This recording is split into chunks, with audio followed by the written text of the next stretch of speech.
देवी प्रपन्नार्थ हरे प्रसीद। देवी प्रपन्नार्थ हरे प्रसीद।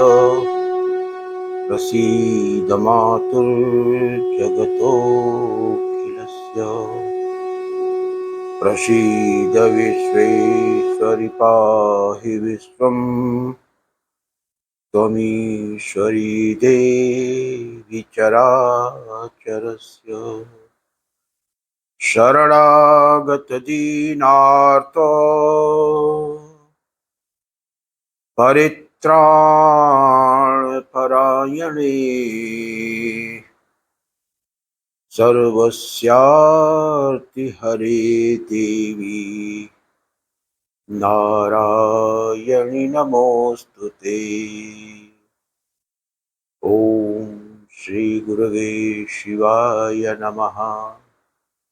ओम श्री परदेवतायै नमः।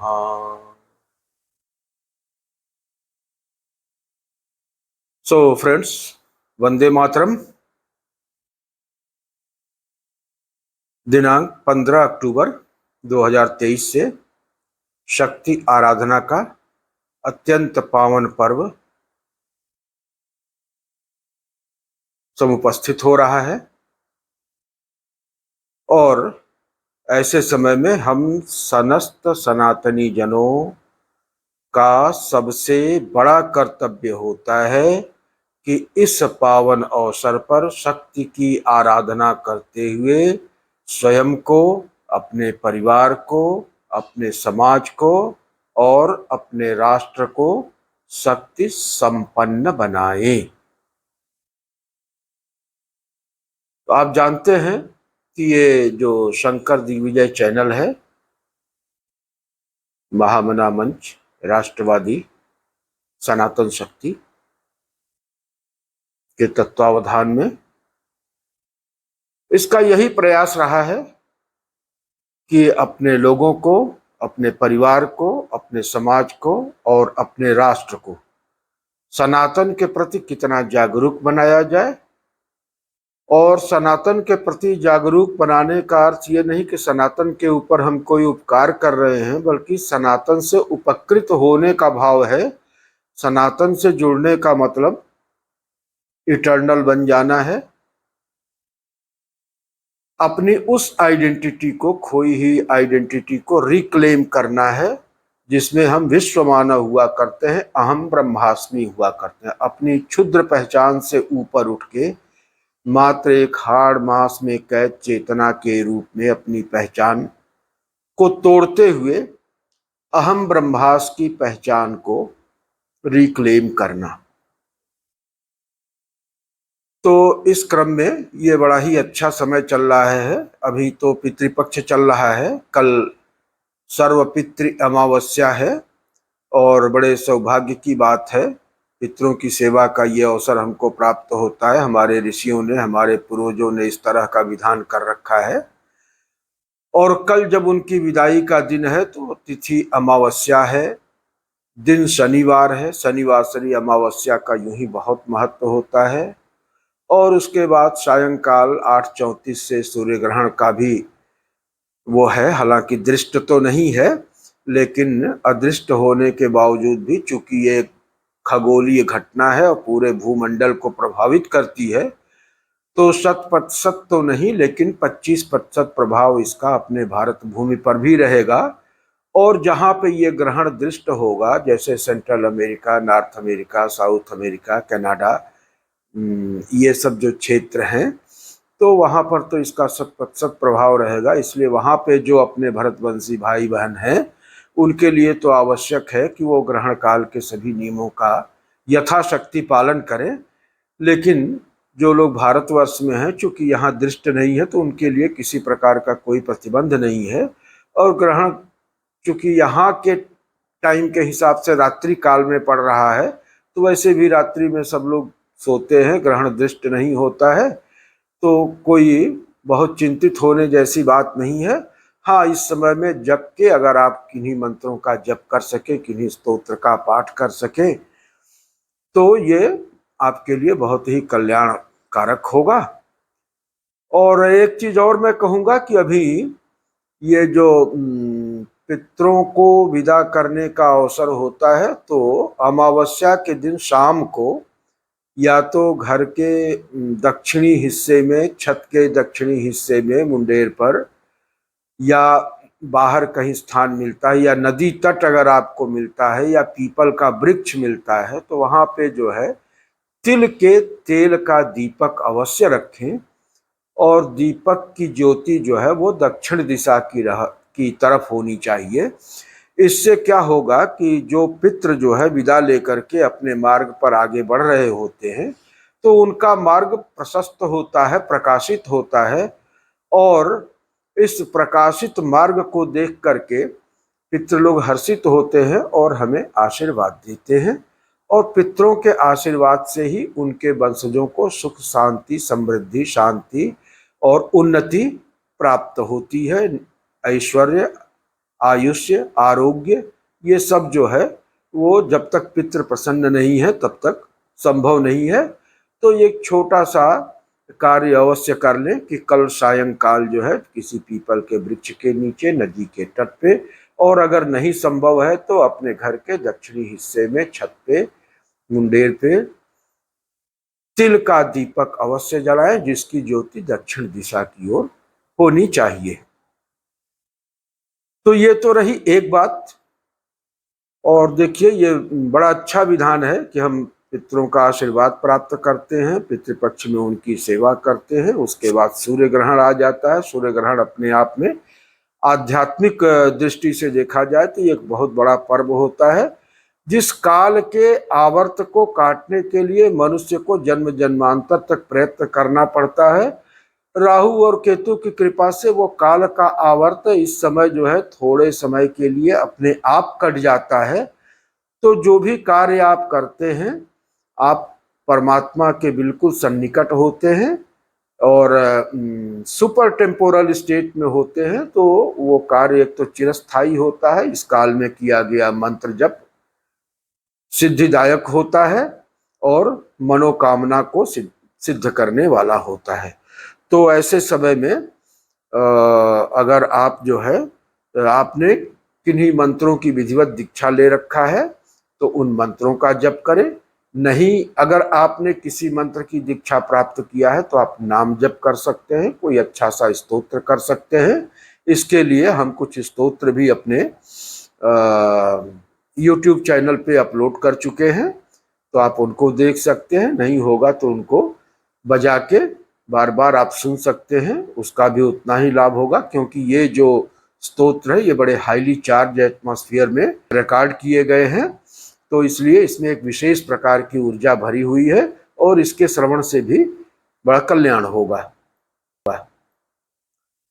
अब रही बात कि उसके बाद ये शक्ति आराधना का पावन पर्व नवरात्रि, इसका शुभारंभ हो रहा है। तो इस मेरा ऐसा मानना है कि जो लोग ये पूजा पाठ में निष्णात हैं, कर्मकांड में निष्णात हैं, तो उनको बताने की कोई आवश्यकता नहीं है कि इसका क्या विधि विधान है।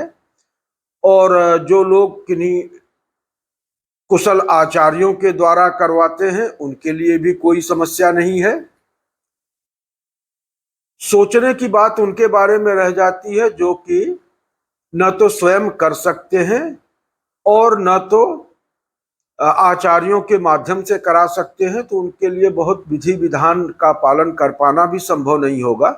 तो उसके लिए हमारा चैनल खास तौर से उनके कल्याण के लिए चिंतित है और उनके लिए सरलतम उपाय, जिसमें कम से कम कर्मकांड हो, कम से कम विधि विधान हो, जो भाव प्रवणता पे आधारित होगा, हृदय से आप प्रार्थना करेंगे।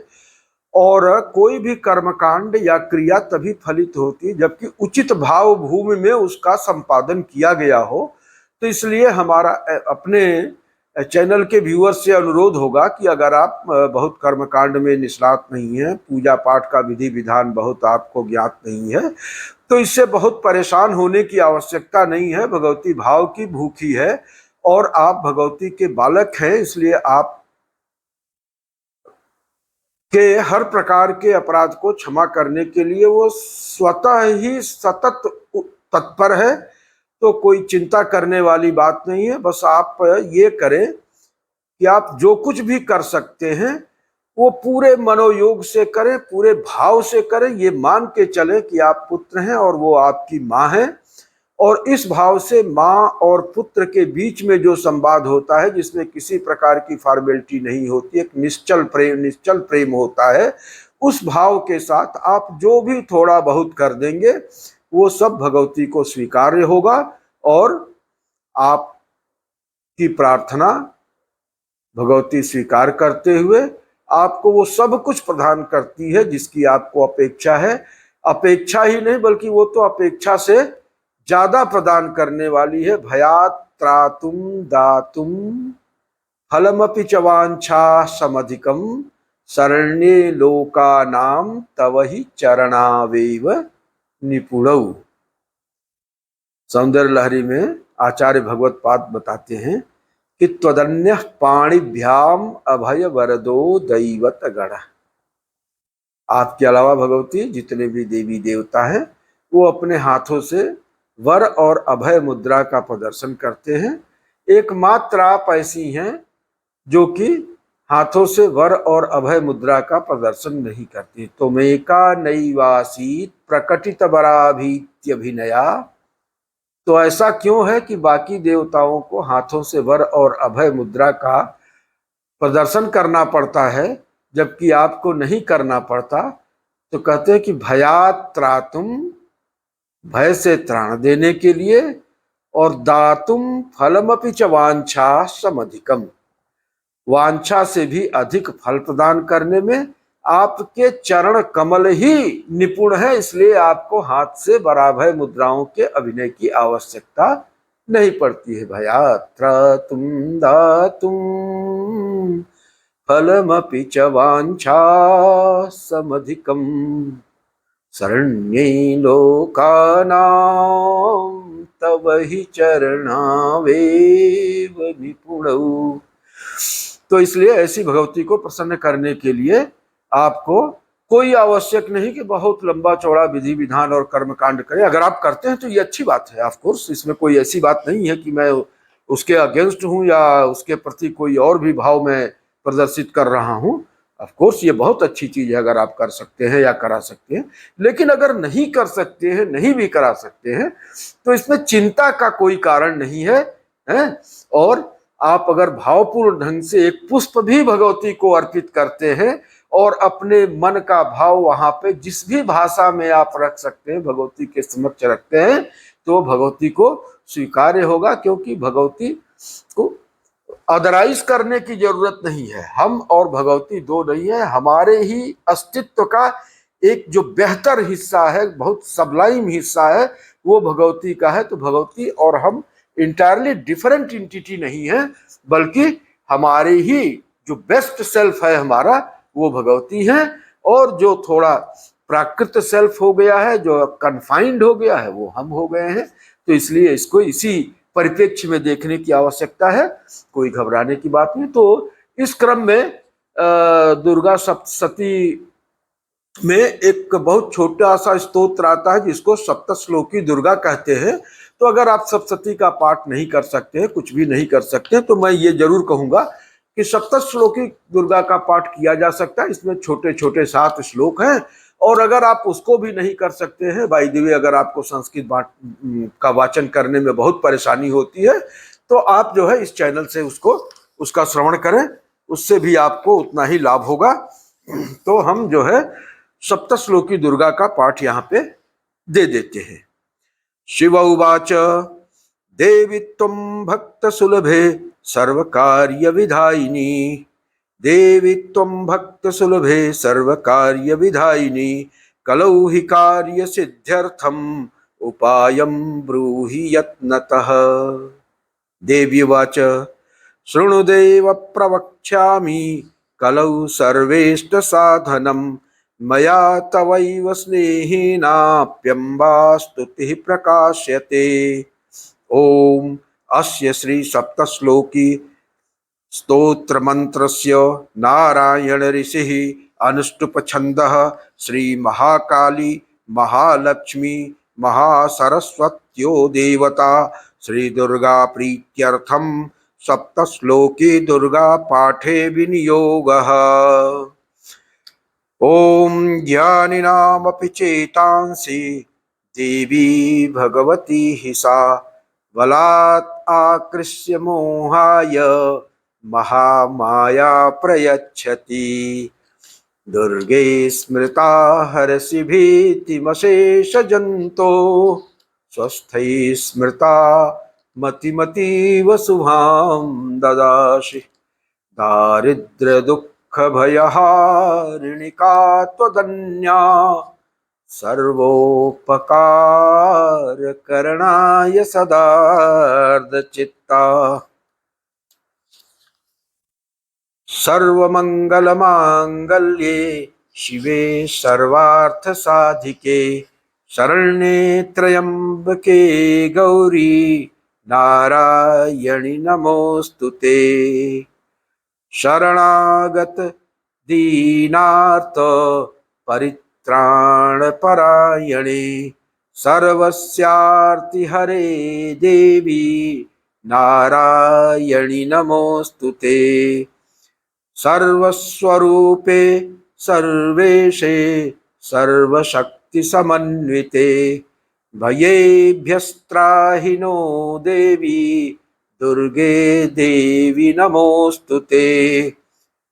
रोगानशेषानपहंसि तुष्टा रुष्टा तु कामान् सकलानभीष्टान् त्वामाश्रितानां न विपन्नराणां त्वामाश्रिता ह्याश्रयतां प्रयान्ति। सर्वाबाधा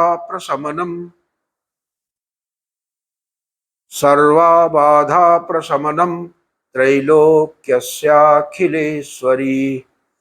एवमेव त्वया कार्यम् अस्मद्वैरिविनाशनम्। एवमेव त्वया कार्यम् अस्मद्वैरिविनाशनम्। ओम श्री सप्तश्लोकी दुर्गा श्री दुर्गा देव्यर्पणमस्तु। सो फ्रेंड्स, इस स्तोत्र को आप निश्चित रूप से कर सकते हैं। आप इसको करें, और नहीं कर सकते हैं तो इस चैनल से इसको प्ले करके और बार बार सुनें। इससे आपको आपका कल्याण होगा। माँ भगवती आप पर प्रसन्न होंगी और आपको वो सब कुछ प्रदान करेंगी जिसकी आपको आवश्यकता है, जो आपके लिए हितकर है। चैनल को सब्सक्राइब करें, वीडियो को लाइक करें, शेयर करें, और अभी इस चैनल पर आपके कल्याण की बहुत सारी सी चीजें देने का प्लान चल रहा है, इसलिए इस चैनल को सब्सक्राइब कर लेंगे तो ये जो शक्ति की धारा है वो आप तक अबाध रूप से पहुंचती रहेगी।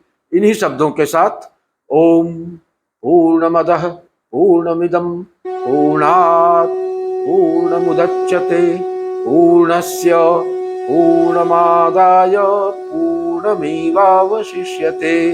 ओम शांति शांति शांति।